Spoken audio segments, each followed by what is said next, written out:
Okay, we're currently now at the corner of Korte and Beta. There seems to be an explosion at the manhole where the gas belongs to eGoli gas. So the EMS is on the scene right now. We check it out. So you can see that the fire is coming back and forth.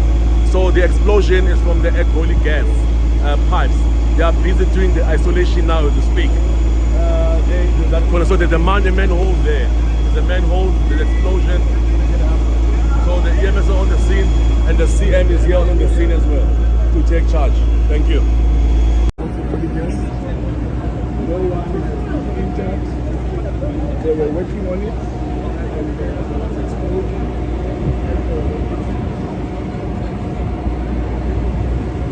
So you can see here at this point in time, so the fire has been brought under control.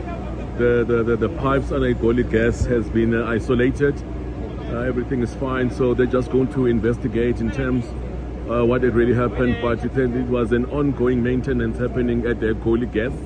So the fire looks as if it's under control. So the explosion that happened here, as you can see, yeah. So we must get a full report in terms of what really happened.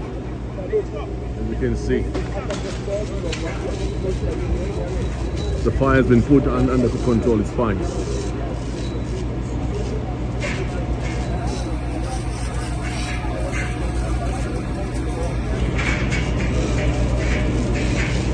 So this is actually part of the, again, the ongoing, they say the maintenance happening at the Braamfontein by the eGoli gas. So they're gonna immediately investigate what really happened, but there was an explosion for the eGoli gas. The guy was working on the pipeline and then everything exploded.